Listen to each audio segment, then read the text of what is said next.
Hey guys, Kevin A. Creedon, the man behind King Size Customs. As my nose is all stuffed up, I'm sorry, guys. This is the 10 question video.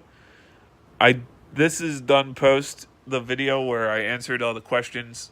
I just wanted to say it's a long video. You guys should probably grab some popcorn or your favorite snack and something to drink. Um, it's about half an hour, so I hope you guys have enough time to spend. If not, just watch it in parts. I won't be offended. You get a beautiful background behind me. You know, you get to see that, and then you get to see my smiling face through the video. Some topics are, nothing should really trigger you or make you feel uncomfortable.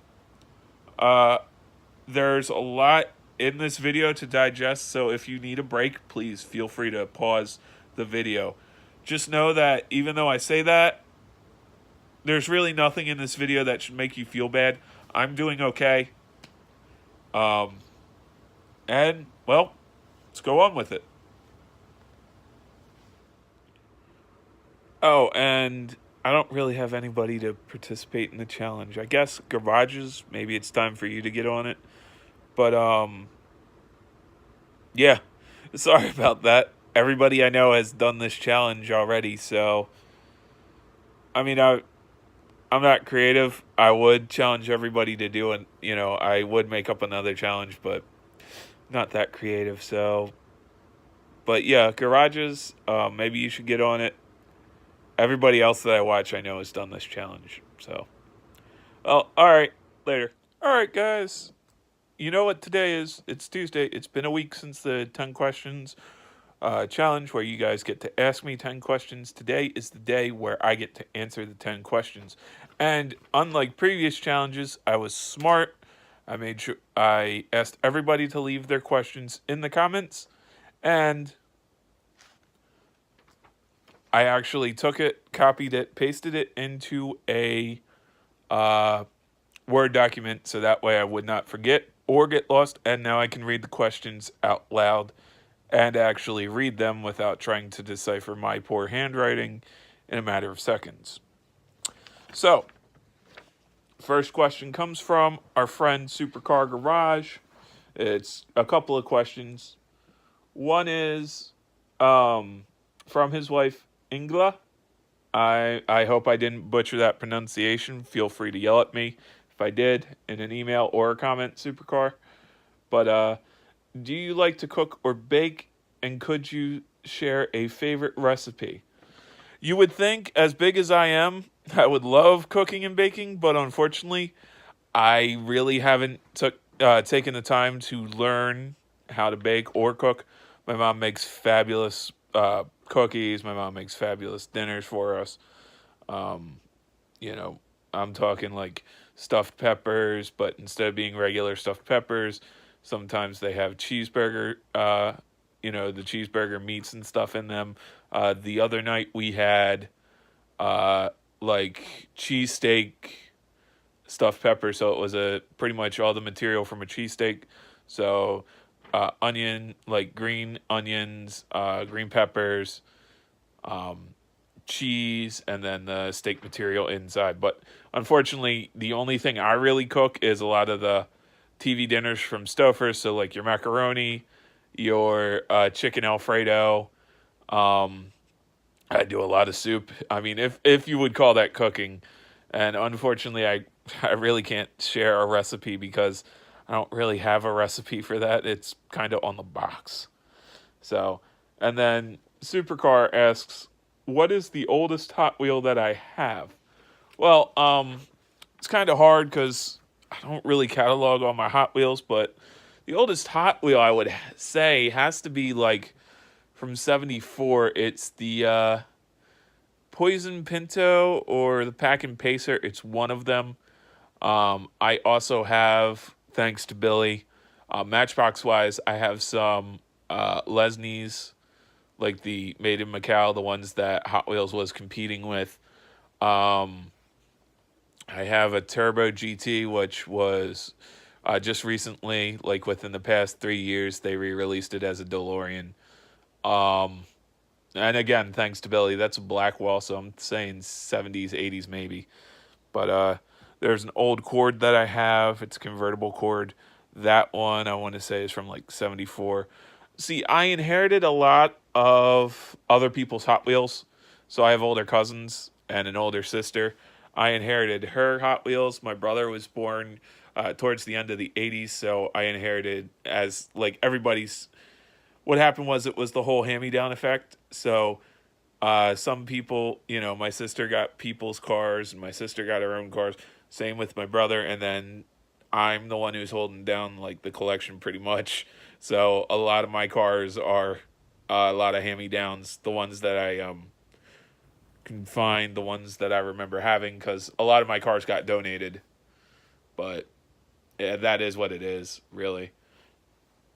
All right, that's a lot of time for like two questions, and that's just starting out. Let's go to the next one. Next one is from Garages Customs. Here's my inquiry, Crazy Eyes, and he's saying that because I said about that. I'll cover that as well after this question. But since you have taken psychology in college, has your overall view of society changed at all? That's one question. How do you view our mental health care system? That's another question. Is there anything you might change within the system to possibly improve it? Now, this is kind of a hard question because it will show you a little bit of my political views. Nobody please take offense to this. I'm not trying to shove anything down anybody's throat. But I'll cover the first question. I wouldn't say I look at society differently. There are different parts of society, different aspects, not society as a whole. One of the groups that I really don't understand is a lot of the anti-vaccination people. Sorry if you're an anti-vaccination person and you watch my videos regularly. I just don't understand. I mean, I see a lot of, I tend to believe in science and logic. And just me personally, there are years where I didn't get the flu shot. And because of my health, I was told not to get the flu shot. And those were some scary years. There were times where I couldn't go out and do things, and we had to be super, super careful about my health. I wasn't allowed to go out and see people who were sick. There were just a lot of things, and now I'm actually at a stage. I just got my flu shot maybe a month ago, so. But going back to the society, I see people. It's not really a society. It's more of little collections of society, and there are certain people that I do see in a different light. Going to the USA and how we treat, our mental health care system, I think we all realize, it's broken. And what I would kind of do to implement it is, I think everybody over so many years should get a mental health screening. Like it should be a thing that's recommended, maybe not even that, maybe necessary, because there are people who, suffer with mental illness and don't even realize that they suffer with mental illness, or, there are things that people feel are just so commonplace that you forget, hey, this is a mental illness. You don't have to suffer with this. It's treatable, maybe not curable, but it's treatable. So my only really implementation, as my air conditioner goes off, so you guys will probably hear that, but my only implementation to kind of make our mental health program a little bit better in the United States would be that we should be required every so often. I want to say like maybe every 3 years would probably be a good start. 3 or 5 years, I think everybody should get a mental health screening. Because, I mean, even for me, I don't suffer with depression, but I'm pretty sure there would have been times where it would have been good to go see somebody and talk to somebody. Just things that were getting me down in school. I do spend a lot of time by myself. Not for long, because I'm in the process and I'm working with a few different agencies to help me get gainful employment, to become hired. But yeah, I really think that we do need to improve our mental health care system. And I think one of the things is there are so many people out there who don't know that they may be suffering with a mental illness. Um, One of the big things going around a few years ago, or even still now, you hear it. A lot of your favorite YouTube celebrities are suffering from burnout. And I remember Forced Positivity, where they actually had to force themselves to be happy to make videos, which to me seems kind of, I don't know what to say. I mean, it seems kind of sad. It seems kind of ironic, really. You're bringing so much joy to a person, but yet you yourself are upset. I mean, it's the classic Tears of a Clown. I don't know if that's a legitimate theory, but it's something that I had heard before, and it makes a lot of sense that, sometimes the happiest people you would know are really the ones who are hurting the most inside. Now, there is another problem. Therapists therapists are people, and mental health is not really what I like to call a visible disability handicap. Let's just say mental health is not a visible situation.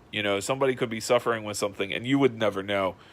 Somebody could have bipolar, could be bipolar and you wouldn't even know. Somebody might have split personality disorder and you wouldn't even really know sometimes. So again, it's really hard, and that's why I think we need constant screenings on a few things that are a little bit more upbeat. Now, the crazy eyes thing, the reason I said about that with my eyes is I hope you guys can see me now.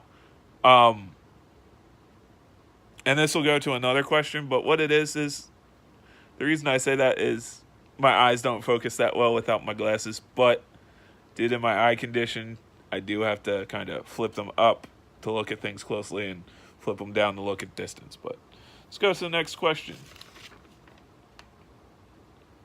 Our next question comes from Backyard Tag. I'm going to read the whole comment, but as much as I would like to take credit for this challenge, I must give credit where it's due. RT Spacer started this challenge. RT Spacer is a cool guy. Check his channel out. I'll have links to him and a couple more channels in the description. He does a lot of diecast stuff with trucks. He's a customizer. It's been a lot of fun to watch. Can't wait to see what you come up with. A question now. What is your favorite movie and why? Well, I've had to do a lot of thinking on this, but I really can't narrow it down. There are quite a few movies that I watch on regularly. I love the Godfather series. Well, mostly 1 and 2. 3 was okay. You can probably skip 3. But if you guys remember, there's a Godfather poster on my wall. I love Scarface. I love Convoy. I also like Black Dog and the original Gone in 60 Seconds. A lot of these, the Convoy, Black Dog, original Gone in 60 Seconds, is mostly for the cars. But there are other movies that might strike you, like the Godfather series. I like the time. I kind of like the themes of organized crime. Goodfellas as well, same thing. Scarface, same thing, but a little bit about that is there's all this mystique, and as you get older, you learn that that's really what it is. It's just smoke and mirrors. These are not people who should be honored, but it's just the rising from nothing to becoming something. A lot of it is the idolizing people who, and also before I go any further with this, Jeremy from Smooth Criminal Customs, who tagged me in this challenge, had touched on this briefly, and I'd like to give my take too in this video. But a lot of it is the idolization of people that we probably shouldn't be idolizing because of what they did is not necessarily the right thing to do. It's the being able to be independent, I feel, that I feel it's the ability to be independent because what is it? A lot of places that advertise, do this, you'll become a better person, or a lot of the job programs are like, make $125 a week, or no, more than that, but make a crazy amount of money a week and you'll be your own boss. It's more about the freedom and the independence and the being your own boss that people like, and that's why I like those movies, the Scarface movie. But as I've gotten older, I realized that's not really true. I mean, I like some other movies too. I can't really pick a favorite, but it was American Graffiti was cool. I liked that movie because I liked the times. I liked what was it? Bronx Tale, because that's a total story of do the right thing, and that was another movie I liked. But actually, I'd have to say my favorite really was. I want to say my favorite really was come to think of it, I really can't think of my favorite. I watch a lot of movies with my mom too. There are a lot of thinking movies that we watch. But I will say my favorite probably has to be the original Gone in 60 Seconds, because I talk about that movie a lot, and it's just mostly because it's the cars. Next question. We just mentioned him. Smooth Criminal. Thanks for accepting, bro. I enjoyed your questions. Awesome. Since you opened the door, I'm curious about the skin condition. What's your favorite holiday, Holy Grail diecast, and your dream car? Well, the skin condition, for those of you who know me and have seen me in better light, you can probably see now how everything's red. I mean, even my neck. What it is it's complex hemangioma neural cutaneous disorder. And what it does is it makes the veins in my skin strange. So imagine you're on the interstate and how that's just a straight shoot down. And that's how normal people's veins are. My veins are closer to, imagine a city. You have a road that goes left and then you go immediately right and they curl around. What causes that is hemangiomas, and that's why the skin that I have looks very different. Hemangiomas are a collection of blood cells that are closer to the skin, and what it is it's the color coming through the skin. Now, if I didn't have this condition, collection of symptoms, I'd be really, really dark. Like, I'd be really, really tan. Now, another thing I want to talk about, nobody brought this up, but yes, there are surgeries to kind of correct the skin coloring, the discoloration, or I could wear makeup.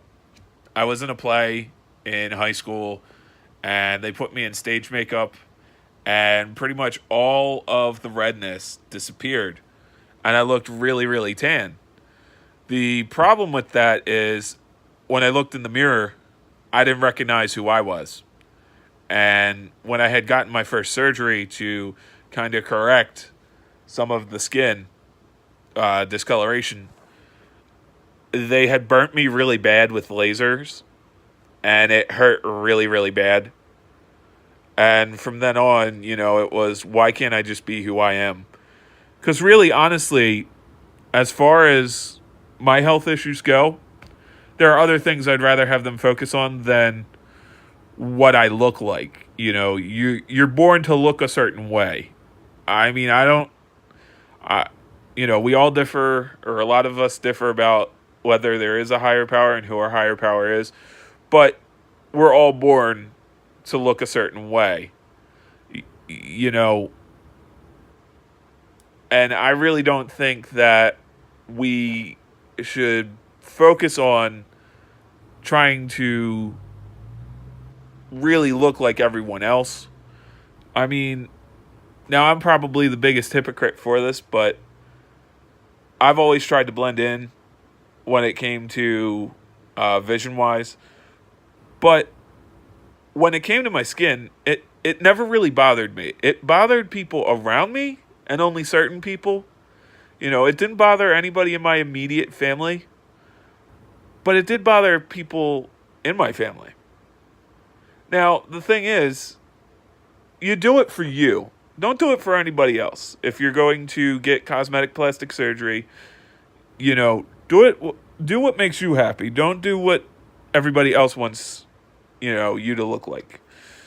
Because I'll tell you, there are more people who, once they get to know me, they say that this all just fades away. The whole skin condition fades away. Now, it is kind of sad that because of how I look, I scare children every once in a while, and it's a shame. I'm also a bigger guy, and, my eyes don't focus right. And sometimes people think that I'm mentally deficient, shame on them. What it really is it's something that helps me pretty much go through, not helps, but it's something that has taught me a lot about people. I'm very inspired by Smooth Criminal Customs. He'll be tagged in the bottom here in the comments. But it's a daunting experience. I'm losing my train of thought, but basically what I wanted to say was the skin condition is more neurological. I'd rather get rid of the physical symptoms, and if I had a choice, and I know nobody asked this, but if I had a choice to still have all the symptoms and not be the color I am, or be the color I am and not have the symptoms, I'd rather have be the color I am and no symptoms. So, but that's really that. I'm sorry about this video being so long. It's just, these questions really do inspire me, and Smooth Criminal, you are an inspiration, so I really need to get my thoughts out and say what I want to say about you. So, all right. Our next question from Smooth Criminal Customs right here is, what is your favorite holiday? Well, part of it is I love the heat. I love the summer. So I got to say my favorite holiday would be like 4th of July, just when it's warm, because everybody's around, or most of my family is around. We cook like hot dogs and hamburgers and all that fun stuff, and it's at my uncle's house. He has a pool. We're all just chilling out. We're all just having fun, really, and that's my favorite holiday, to tell you the truth. I think the next question is, and I want to be sure, what is your favorite? Oh, yeah, Holy Grail diecast. Well, the funny thing is, I really don't have a Holy Grail diecast. I crossed a lot of those off my list. The first one was probably the Cadillac from Auto World, the 76 Coupe de Ville, that Billy had gotten me. And then I bought, he got me both colors at the time. It was the cream and then the black and white. And that's the one that got me back into diecast collecting. Another Holy Grail for me was the International CXT by Malibu International, because I thought I was never going to see that, and I thought I was never going to be able to buy one. The Kenworth KW100 that DCP makes, again, another truck I thought I was never going to get, let alone buy myself. So that's, again, don't really have Holy Grails anymore. I still stay into collecting because it's more about you guys. It's more about the friendship. And there are cars that I like. I'm really getting into customizing, to tell you the truth. I'm doing better. I'm trying to be more patient with it. And once you have the right tools, oh my goodness, how the right tools really, really improve your customization. Wish I had to just listen to people long, long, long ago. All right, I think there's one more from Supercar Garage here. Or not Supercar, sorry. I think there's one more from Smooth Criminal. What is your dream car? And then also, this goes into the next question by JG24 Diecast, who's cool. I believe you're a newer subscriber. I don't mind if you're new or if you're old. I'm just happy to have subscribers. But JG24's comment, or one of his questions, is if you won the lottery and money was no object, what real life vehicles would you buy? And that goes along with what is my dream car? I thought about this for a good while, and I'm happy with just having four wheels. It's hard when you see everybody else out there driving, and then there's you who just falls in love with cars, and you don't really have the opportunity to be independent and drive yourself. I mean, I get a few chances to go and drive a little bit in a real car, but it's not being independent. But anyway, I don't have a dream car. It'd be a collection of cars. Jeremy, it'd be like, a 76 Cadillac, like the auto world. It'd be a Dodge Ram 1500 like my dad had. There's a bunch of cars. But if I won the lottery, the vehicles I would have, and I hope you guys like this, I would like to take my grandfather, and I'll start listing off more people, but I'd like to take my grandfather on a cruise, just driving around in a 49 Mercury that he had. Maybe not the exact 49, but a 49 Mercury that he had, because that was his dream car. That was the car he had that he loved. I'd love to take my brother in a 97 Supra, because that's his dream car. And I mean, he drives a Lexus and he loves it, but I'd like to take my brother in a Jaguar from the 90s. I forget what it is, but the one that he talks about putting a LS motor in. I'd love to take my mom and drive her around in a 1958 Chevrolet Impala, because that's the year, that's her dream car, or a 57 Bel Air too, because that's also her dream car. I'd like to drive around in, a Nissan GTR R32 or R34 or Toyota AE86 Corolla, or Dodge Ram 1500, or my grandfather's 2000 whatever Ford Ranger that was a 5-speed manual. There's too many vehicles to list. I'd like to take my buddy Mike out in all the cars that he dreamed of, like a Shelby Cobra 500. I'd love to just drive around with him, maybe not even drive, just sit in the passenger side. Subaru BRZ or WRX. I'd love to just, for me, if I won the lottery, I'd love to pretty much just drive people around in their dream cars and kind of do like a comedians in cars getting coffee type thing, and just talk with people. I think that would be kind of cool. For me, it would be something like, and I'm not trying to do this to score brownie points with everybody, but this is just, I thought this would be a cool idea, is to all the people that I know and know of their dream car, I'd like to drive them around in their dream car, or, just go for a ride going somewhere and talk about life with them in their dream car. I think that would be cool, and kind of, maybe film it, maybe do like a segment about that. But that's what I'd do if I won the lottery. All right. JG24 Diecast's next question is, how is your eye condition coming along? Any better, any worse? Well, I think now's the best time to talk about that.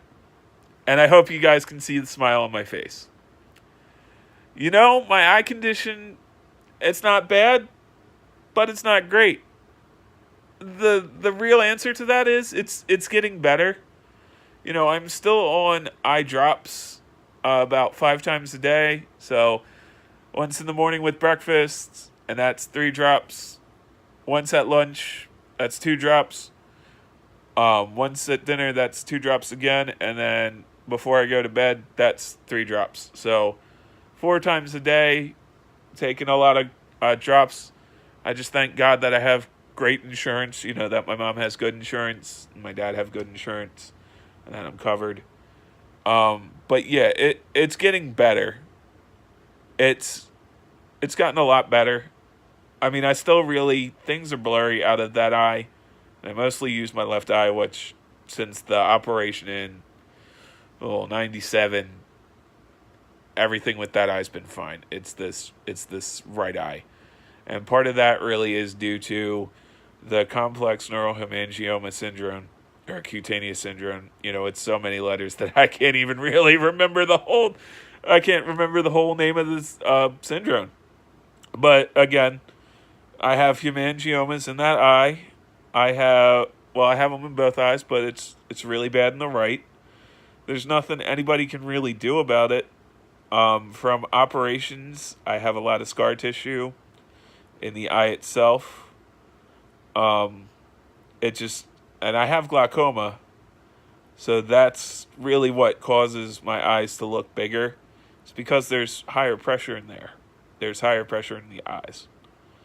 So, but really, honestly, guys, it's getting better. You know, I went to a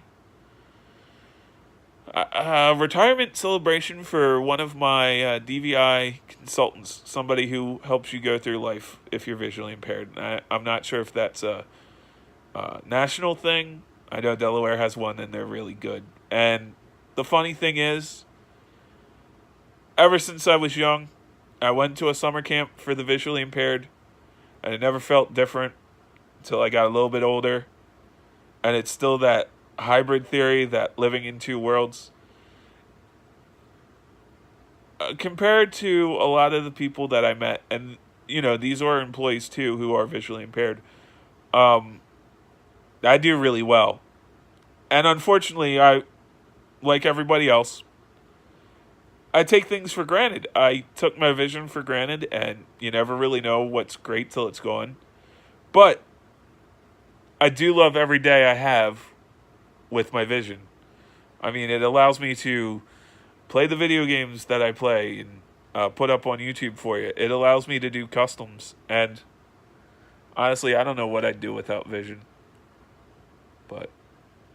But anyway, the real answer to that is my eye condition, glaucoma, it's getting better. It's manageable. For me, I don't really think it's curable. Of course, I'd love it to be curable, and love to just be able to have 20/20 sight in all conditions and be able to drive. But for now, it's livable. There may come a point later in life where it won't be so livable, but hopefully they catch it early enough, and then I can really accommodate myself. But that's all the questions, guys. I hope you like them. I hope this wasn't too rambly. I probably should do a little thing before, like a little introduction saying, hey guys, this is the questions video. Grab some popcorn and grab something to drink, because it's a long one. So, yeah, I think I'll do that. All right, guys, I'll see you later.